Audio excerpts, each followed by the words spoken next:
Join your hands and close your eyes, beta. Om.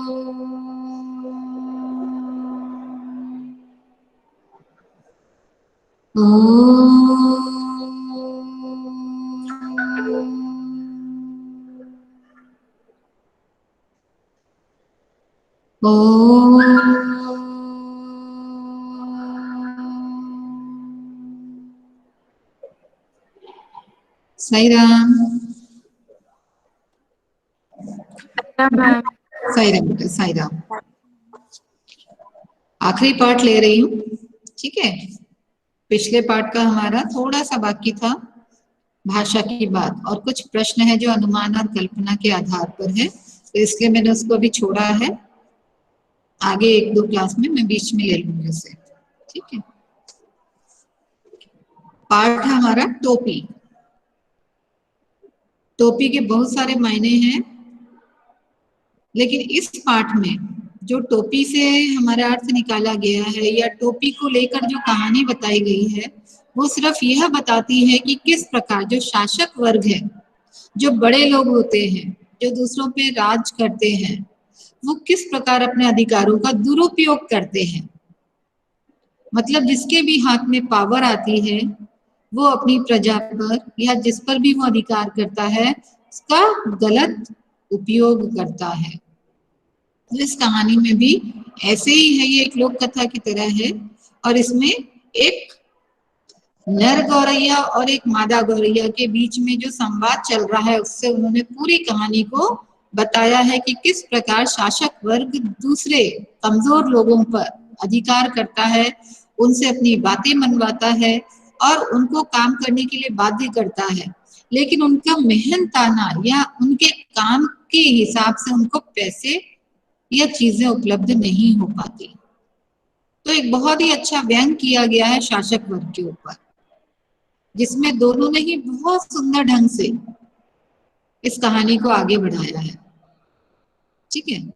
तो देखते हैं, बहुत मजा आएगा। मैंने आपको कहा भी था कि पढ़ लेना तो अच्छा लगेगा। मैं पढ़ाऊंगी तो शायद आपको अच्छा न लगे, लेकिन आप पढ़ोगे तो आपको हंसी आती। देखते हैं। एक थी गवरैया और एक था गवरा। गवरैया यानी मादा गौरैया और गबरा यानी नर गौरैया। स्पैरो इसको बोलते हैं। स्पैरो देखी होगी, छोटी सी चिड़िया है। Yes ma'am. पक्का देखी है ना? Yes ma'am. हाँ।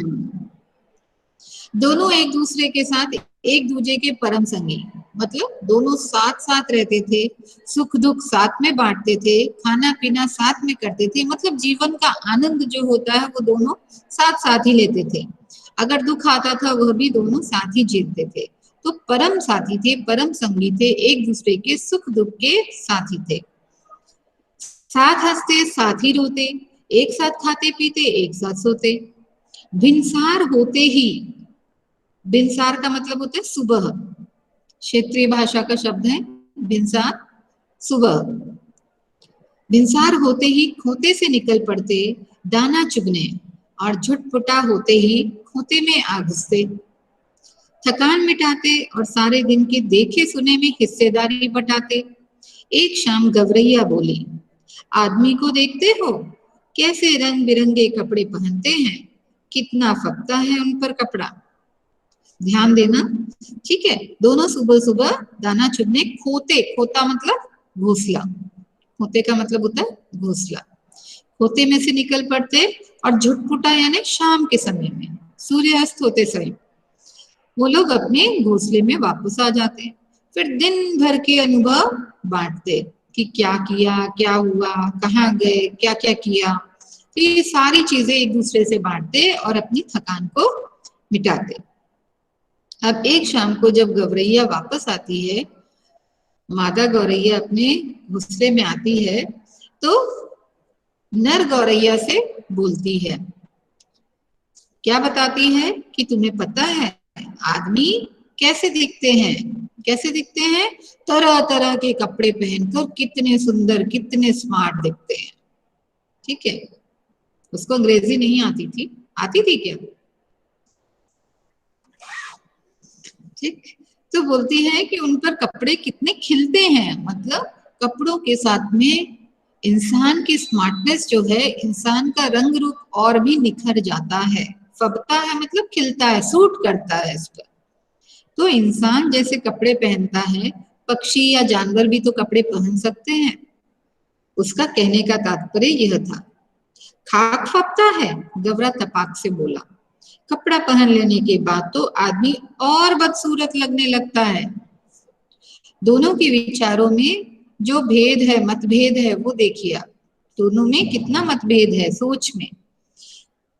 गौरा जो होता है वो इसके पक्ष में कतई नहीं था। उसका मानना था कि आदमी कपड़े पहनकर, आदमी से मतलब इंसान है, इंसान जब कपड़े पहनता है तो बिल्कुल भी अच्छा नहीं लगता। उसने तुरंत यह जवाब दिया, क्यों नहीं अच्छा लगता? बोलता है वो तो और बदसूरत लगता है क्योंकि वह अपनी प्राकृतिक सुंदरता को छुपा देता है। कपड़ों की सुंदरता के अंदर अपनी प्रकृति की जो सुंदरता दी हुई है उसको छुपाने में वह सक्षम हो गया है, योग्य हो गया है।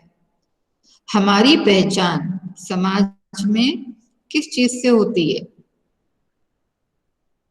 किससे होती है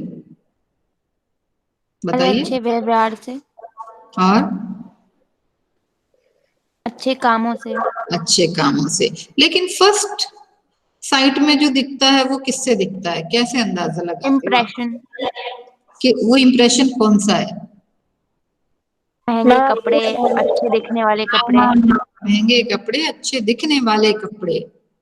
आप भी ध्यान दें, छोटी छोटी चीजें, अब आप समझदार हो रहे हैं, लेकिन अगर आप बचपन में थोड़ा सा पीछे जाएंगे, रील को बैक करके जाएंगे, तो देखेंगे कि जो पहले की फिल्म थी आपके जीवन की, उसमें जब आप किसी को इस तरीके से कपड़ों में देखते थे कि खूब अच्छे महंगे पहने हुए हैं, तो आपको लगता था वाह क्या अमीर होगा।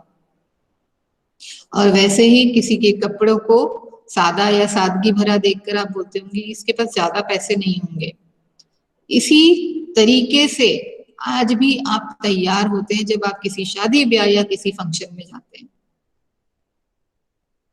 हमारी सोच हमारे कपड़ों से बढ़कर नहीं है आज भी। अगर हर इंसान विचारों की कद्र करने लग जाए तो कपड़े की ओर किसी का ध्यान नहीं जाएगा, आपने भले कोई घर का ही कपड़ा क्यों ना पहना हो। इसलिए गौरे को इससे आपत्ति थी।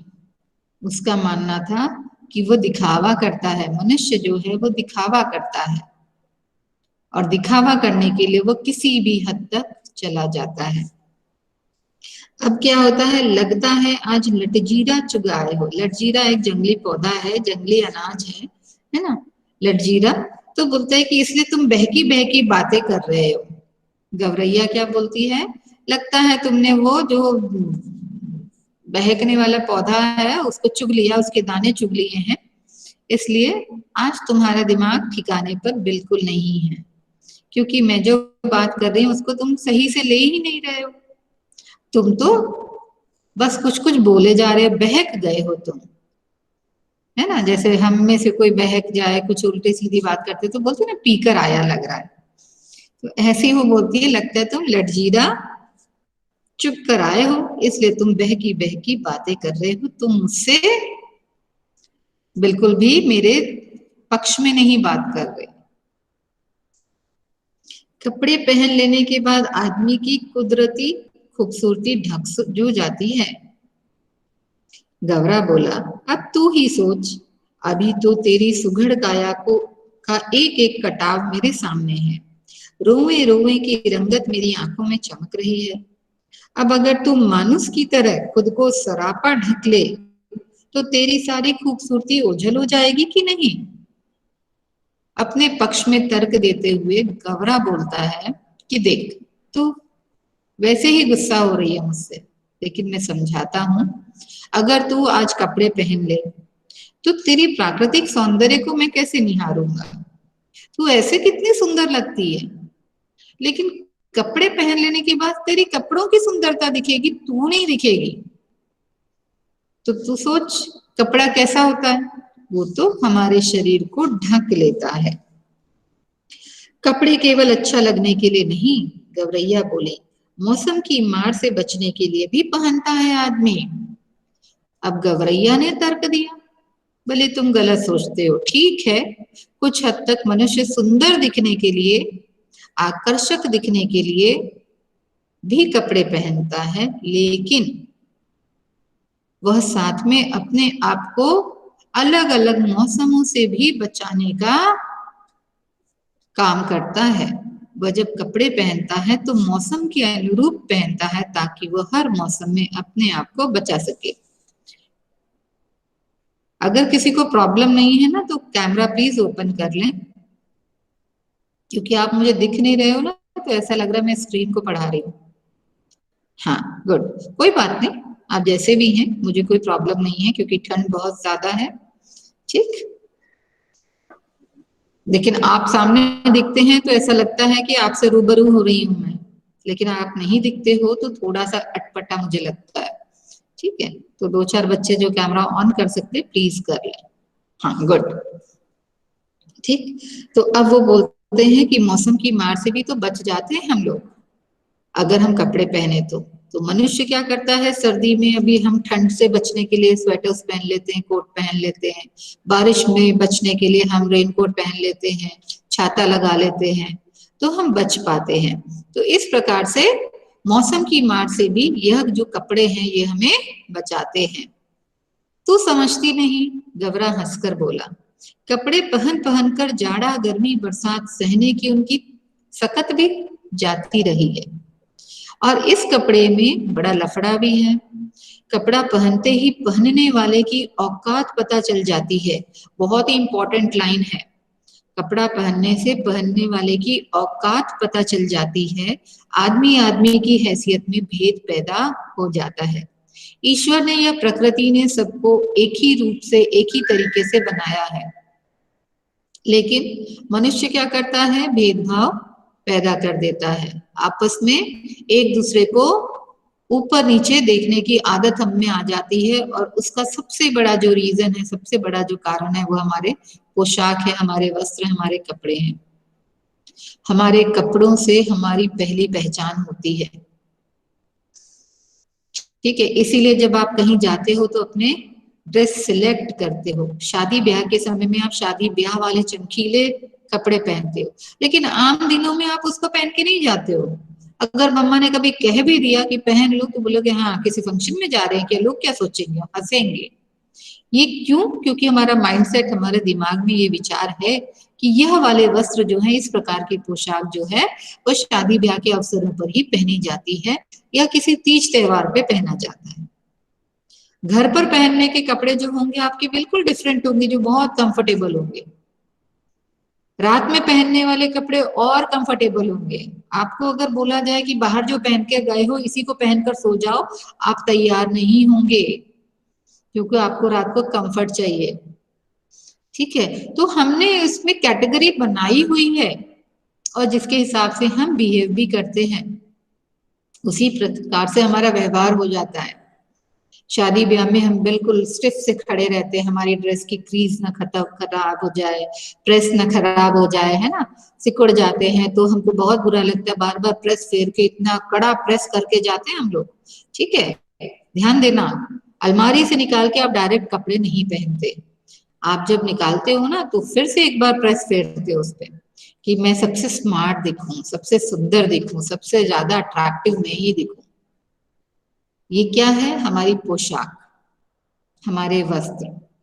तो वो यही बोलता है गबरा कि ठीक है, तुम जो कह रही हो मैं बिल्कुल मान लेता हूं तुम्हारी बात, लेकिन हम जितना कंफर्ट जोन में खुद को रखते हैं, उतना हमारी जो इम्यून सिस्टम है वो खत्म होता जाता है।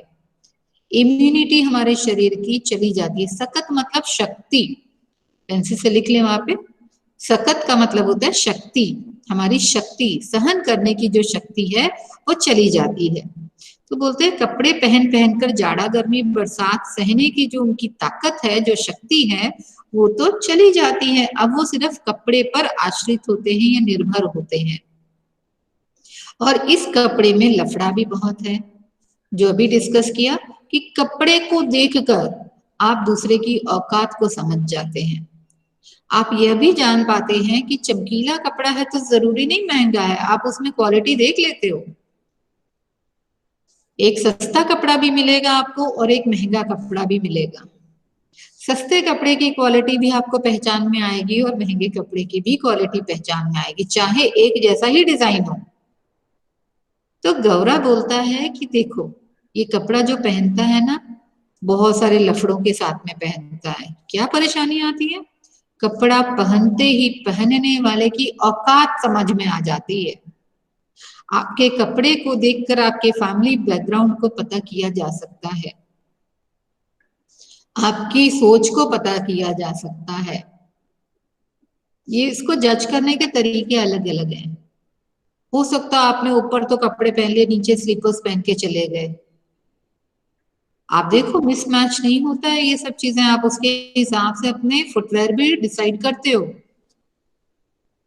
ठीक है, आप हर जो जितनी भी एक्सेसरीज हैं, पर्स है या ये है, जैसे बॉयज है टाई है, कुछ और लेना है, शूज हैं, सॉक्स हैं, हर चीज आपकी उसी की तरीके से, जिस प्रकार से आपने कपड़ों का सिलेक्शन किया है, चुना है, उसी प्रकार से उनका भी चुनाव करते हो। कपड़ों के चुनाव से हमें ये समझ में आ जाता है कि किसी का परिवार मध्यम वर्गीय है, निम्न वर्गीय है या उच्च वर्गीय है। क्या वो हाई क्लास को बिलोंग करता है या वो मिडिल क्लास का है या फिर वो लो क्लास से बिलोंग करते हैं। सिर्फ कपड़ों को देखकर आप ये पहली बार जज कर लेते हो, फिर आप अपना अपना चूज करते हो। ठीक है, फिर भी आदमी कपड़ा पहनने से बाज नहीं आता। गौरैया बोली, नित नए नए लिबास सिलवाता रहता है।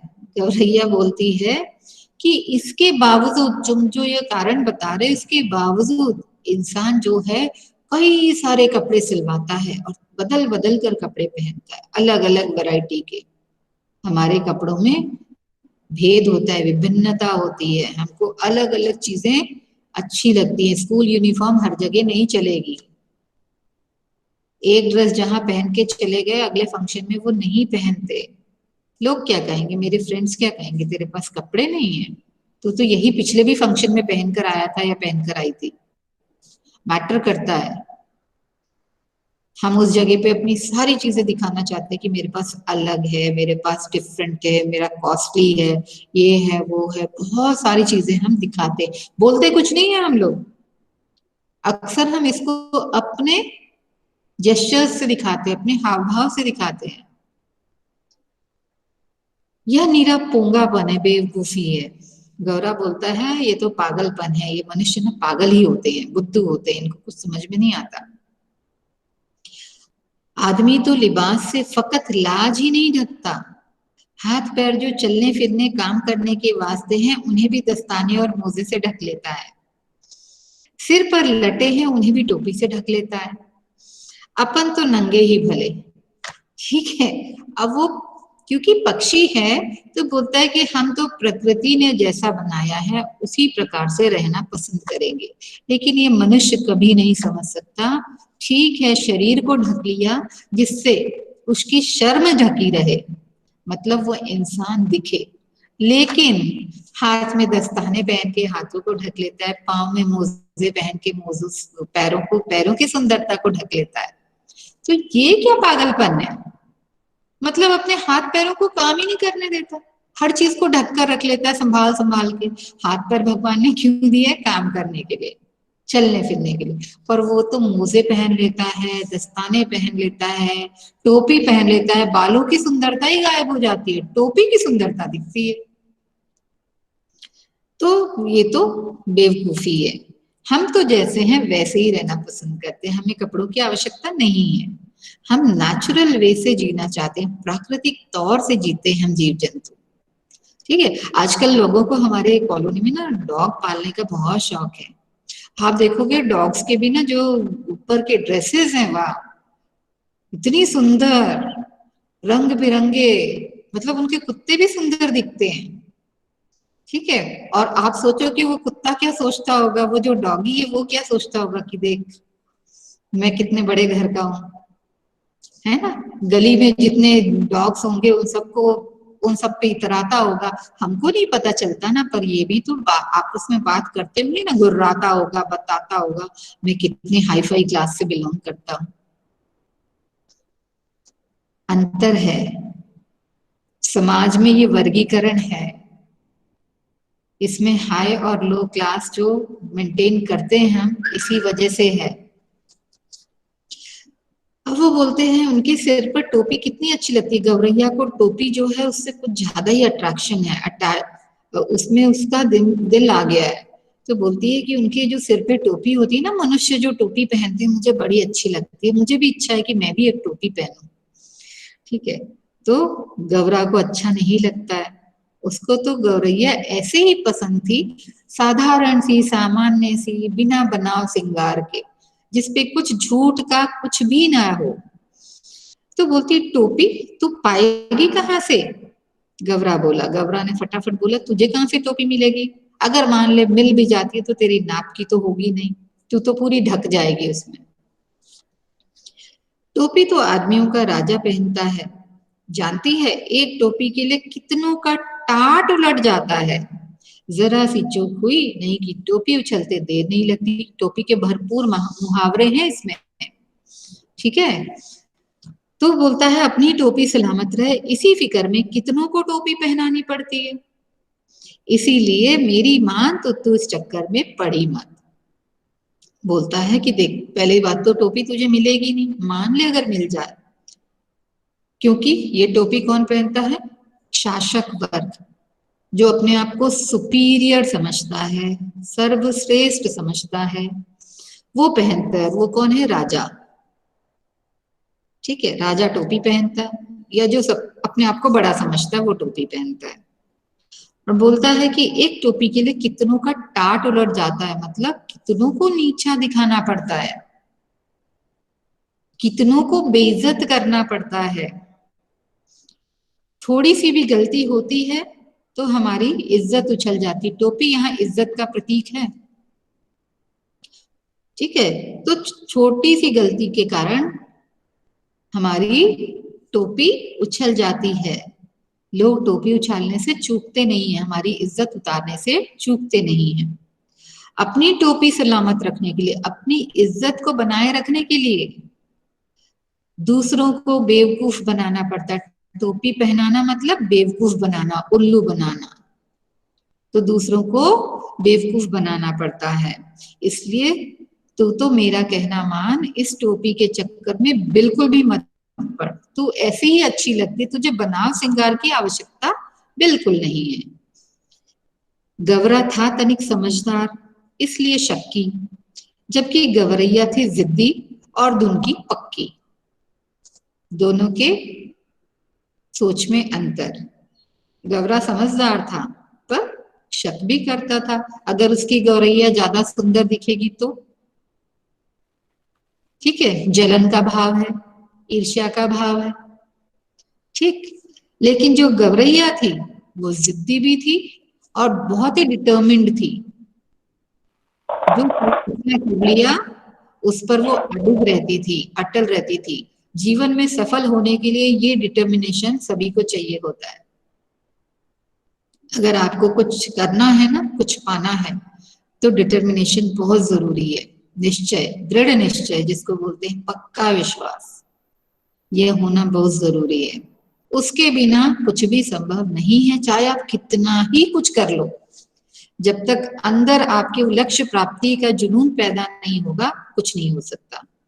तो गौरैया उसी में से एक थी कि मुझे तो टोपी चाहिए, मतलब चाहिए, अब मैं टोपी हासिल करके ही रहूंगी, तुम्हें अच्छा लगे या बुरा लगे, ठीक। अब क्या होता है, ठीक है, गवरा था तनिक समझदार, ओके। अब वो बोलती है कि ठान लिया सो ठान लिया, उसको ही जीवन का लक्ष्य मान लिया। कहा गया है जहां चाह वहीं राह, मतलब where there is a will there is a way. जहां आपने सोच लिया, आपके सोचने से कई रास्ते आपके सामने आ जाएंगे, पर पहले सोचने वाला काम जरूर करें। सोचना है, सोचोगे तब रास्ता मिलेगा, बैठे बैठे रास्ते नहीं मिलते, और जब रास्ता मिल गया तो चलना पड़ेगा, बिना चले पहुंच नहीं पाओगे। मामूल के मुताबिक अगले दिन दोनों घोड़े पर चुगने निकले। घूरा उस जगह को कहते हैं जो शहर के बाहर या गांव के बाहर जहां पूरा कूड़ा करकट इकट्ठा किया जाता है। घूरा वह जगह है जहां पे पूरा गांव या शहर का कूड़ा इकट्ठा किया जाता है, उसको बोलते हैं घूरा। ठीक है, तो ऐसे घूरे पे दोनों ने डिसाइड किया हुआ था कि आज हम दाना चुगने वहीं जाएंगे। सो दोनों वहां पहुंच जाते हैं दाना चुगने के लिए। अब चुगते चुगते क्या होता है, गौरैया को रुई का एक फाहा मिल जाता है, रुई मिल जाती है थोड़ी सी उसको। अब मिल गया मिल गया मिल गया, गौरैया हमारे खुशी के घूरे पर ही लौटने लग जाती है, उसी पे वो रोल होने लग जाती है, क्योंकि उसके मन की जो बात थी वो पूरी हो गई, उसको रुई मिल गई। अब यहाँ आप समझने की बात है कि गौरैया को पता था कि रुई से टोपी बनाई जा सकती है, उसके पास नॉलेज थी, नहीं तो वो क्या ढूंढती, टोपी, नहीं तो वो क्या ढूंढती, टोपी। लेकिन उसको पता था कि मुझे रुई मिल गई है, मुझे एक रास्ता मिल गया है, अब मैं इससे अपना सपना पूरा कर सकती हूँ। तो सपने की चाहत थी, इसलिए उसको रास्ता मिल गया। कोई डाउट हो ना तो मुझे रोककर पूछ लेना, क्योंकि मैं अकेले ही पढ़ रही हूँ। ठीक है, सिर्फ आप लोगों की ये 3-4 बच्चों के एक्सप्रेशंस देख रही हूँ, इससे मुझे अच्छा लग रहा है। थैंक यू, है ना, आप लोगों की वजह से मैं पढ़ा पा रही हूँ। अरे क्या मिल गया, अरे गबरे ने चिहा कर पूछा, चिहाना मतलब आश्चर्य से। ठीक है, एकदम से क्या हुआ, ऐसे डर के हो जाते हैं, चिहाना मतलब अचानक से कुछ कहना। तो बोलता है कि तुम इतनी खुश हो रही हो, लौटे जा रही हो इस घूरे पे, क्या मिल गया है तुम्हें? मिल गया टोपी का जुगाड़ मिल गया। तो बोलती है मुझे टोपी बनाने का रास्ता मिल गया है। गवरैये ने गवरे के सामने रुई का फाहा धर दिया, उसने रुई दिखा दी, देख मुझे तो मिल गया, मेरा सपना पूरा करने का तरीका मैंने ढूंढ लिया। तेरे जैसा ही एक बावरा और था। अब गवरा फिर उसको समझाने बैठता है, क्योंकि वो समझदार है। ठीक है, फूक फूक कर कदम रखता है, लेकिन गौरैया अपना जीवन जीना चाहती है खुशी से, जो सपने देखे उसको पूरा करना चाहती है, फिर वो उस सपने को पूरा करने के लिए हर जद्दोजहद करना चाहती है, हर एक प्रयास करना चाहती है। मजे की बात है ना, लाइफ को जीने के लिए हमें स्ट्रगल करना पड़ता है, और स्ट्रगल के बाद जो पाई हुई सफलता है ना, उसको आप सोचोगे कि वाह क्या मैंने पाया है। उसके लिए कोई वैल्यू नहीं चाहिए आपको कि बड़ी सी सफलता चाहिए, छोटी छोटी सफलता भी आपको उतनी ज्यादा ही खुशी देगी जितनी एक बड़ी सफलता देती है, जब आप स्वयं मेहनत करोगे तब। अब वो बोलती है, गवरा बोलता है कि देख तू भी पागल हो गई उस व्यक्ति की तरह। किस व्यक्ति की तरह, एक उदाहरण देता, बोलता रास्ता चलते चलते एक बावरा था, पागल था, उसे अचानक एक दिन चाबुक मिल गया। चाबुक पता है, कोड़े जो वो घोड़े को मारने के लिए यूज किया जाता है, बेल्ट जैसा। पुराने समय में चाबुक से मार भी लगाई जाती थी पनिशमेंट देने के लिए, राजा महाराजाओं के टाइम में। ठीक है, तो वो चाबुक मिल गया। चाबुक था बड़ा उम्दा, उम्दा मतलब गुड क्वालिटी का था, और लचकदार, बहुत ज्यादा लचीला था, इलास्टिसिटी ज्यादा थी उसमें, मुड़ सकता था आराम से, यानी उससे बड़ी जोर से चोट लग सकती थी। जो चीज जितनी लचीली होगी उससे उतनी तेज मार पड़ती है। ठीक है, आप पतली सी डाली अगर तोड़ के मारोगे किसी को ना, जो बहुत फ्लेक्सिबल है, उससे बहुत तेज चोट लगती है। ठीक, तो लचीला था, किसी घुड़सवार के हाथ से छूटकर गिर गया। चाबुक हाथ लगते ही बावरा चीखने लगा, चाबुक तो मिल गया, बाकी बचा 3 घोड़ा लगामजी। उसने सोचा कि चाबुक मिल गया, अब आगे 3 चीजें और मिलनी है, घोड़ा, लगाम और जीन, जो घोड़े के पीठ पर जिस पर घुड़सवार बैठता है उसको बोलते हैं जीन। ये तीनों चीजें भी आगे आगे कहीं ना कहीं मुझे मिल ही जाएंगी, गिरी हुई पड़ी हुई। ठीक है, अब क्या हुआ, ये तीनों तो रास्ते में पड़े मिलने से रहे, घोड़ा दौड़ गया होगा। ठीक है, और घोड़े के साथ ही जीन भी चली गई होगी और लगाम भी। केवल चाबुक जो छूट के गिरा था। अब वो गौरा गौरा उसको बोलता है कि देख उस आदमी ने, क्योंकि वो बुद्धू था तेरे जैसा, उसने पूरा जीवन वही 3 चीज ढूंढने में लगा दिया, कुछ और काम ही नहीं किया, पूरा जीवन उसका ऐसे ही बर्बाद हो गया। तो कहीं तेरा भी ऐसा हाल ना हो जाए कि टोपी के चक्कर में तू अपना पूरा जीवन बर्बाद कर दे।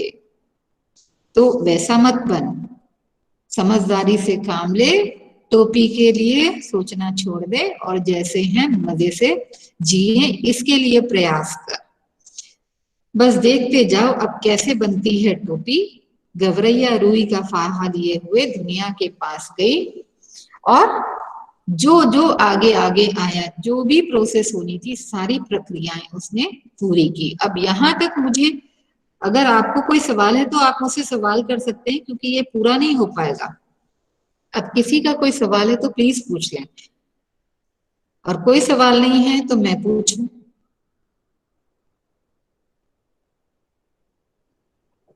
मैम पोंगा मतलब? हाँ बेटा अक्षर। मैम पोंगा, पोंगा मतलब? बुद्धू। पोंगा पंडित बोलते हैं ना, जिसको कुछ आता जाता नहीं है, जिसको कुछ आता जाता नहीं है, बुद्धू। मैम दुनिया मतलब? दुनिया धुन से बना हुआ है, धुनना मतलब कूटना, कूटना, ठीक है। तो जो हमारी रुई होती है उसको सॉफ्ट बनाने के लिए उसको धुनना पड़ता है, कूटना पड़ता है लकड़ी से, ठीक है, जिससे वो पूरी अलग अलग होके सॉफ्ट हो जाती है। इकट्ठी जो हुई होती है, जो हार्ड हो जाती है, वो हल्की हो जाती है, और उसके जितने भी जो फाइबर्स है वो अलग अलग हो जाते हैं, तो वो सॉफ्ट दिखती है आपको।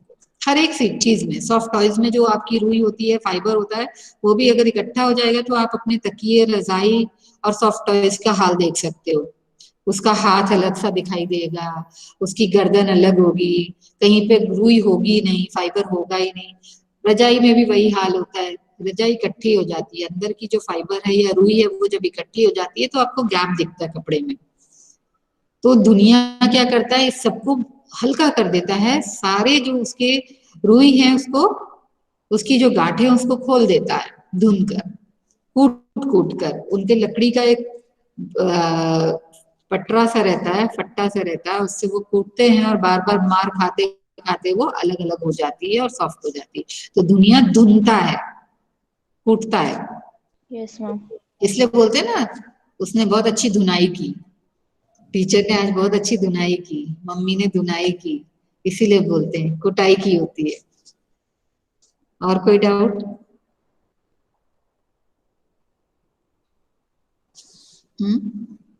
कोई डाउट नहीं? मैम मिर्जाई का मतलब? हाँ बेटा नंदिनी। मैम मिर्जाई? कहाँ पर है निर्दयी? No ma'am Mirzai. कहाँ पर है? मैम 121 पेज नंबर पर। 121 पेज नंबर पे। अच्छा आप आगे चले गए हो? कहाँ कहाँ पे 121 पे? मैम नीचे वाले में paragraph, ma'am second last. Second last?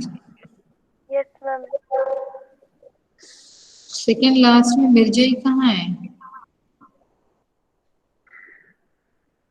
Line पढ़ो जरा, लाइन पढ़ो बेटा। Yes ma'am. उसके तन पर वर्षों पुरानी तार तार हो चुकी एक मिर्जाई पड़ी हुई थी। मेरे 121 पेज नंबर पे। Yes ma'am.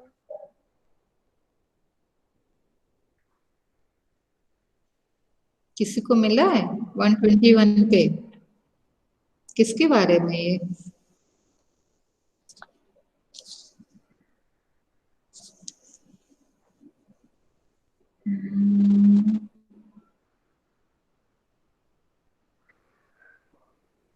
दर्जी के बाद है क्या?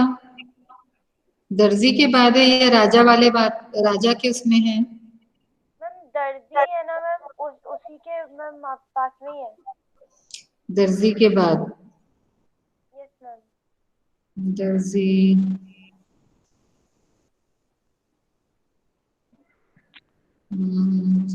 और थोड़ा सा पढ़ोगी? Yes ma'am. दुनिया बेचारा बुरा था, ठंडी का मौसम था, तन पर वर्षों पुरानी तार-तार टूटी हुई मिर्जाई पड़ी थी। ओके ओके ओके ओके, हाँ हाँ कांपते हुए हाँ बोला, हाँ हाँ, उसके ऊपर जो कपड़ा था जो उसने पहन रखा था वो फटा पुराना था, बड़ा ही गरीब था, मिर्जाई पड़ी हुई थी, मतलब जो उसने कपड़ा ऊपर डाला हुआ था अपने तन पे, दुनिया बेचारा बूढ़ा था। मेरे 118 पेज नंबर पे ही है। जाड़े के मौसम में उसके तन पर वर्षों पुरानी तार तार हो चुकी एक मिर्जई पड़ी थी, जो उसने ओढ़ रखा था या पहन रखा था तन ढकने के लिए, क्योंकि बड़ा गरीब था। तो इतनी मेहनत के बाद भी उसको इतना पैसा नहीं मिलता था कि वो अपने कपड़े को भी बदल पाए। तो वो बहुत पुराना फटा हुआ जो चादर या शॉल जैसा उसने पहना हुआ था, ओढ़ा हुआ था, वो बिल्कुल तार तार हो चुका था।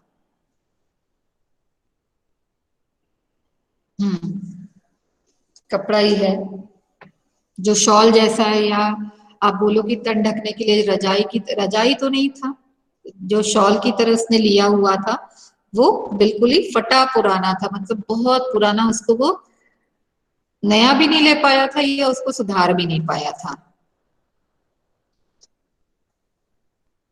चलिए क्लास एंड करें, एक और पीरियड होगा आपका ना, है क्या? हाँ, यस मैम।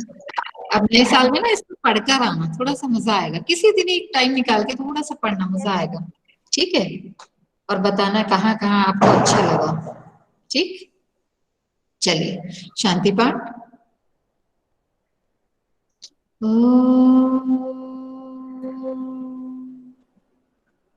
शांति शांति शांति।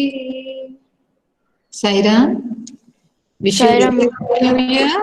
Same. Sairam ma'am. Thank you ma'am. Sairam. Okay, Sairam देखिए ma'am, thank you thank you ma'am. Ma'am. पढ़ाई के साथ साथ थोड़ा सा पढ़ लेना, साईराम बहुत। मैम। साई राम बेटा, साई राम। मैम एक क्वेश्चन पूछना था। मैम।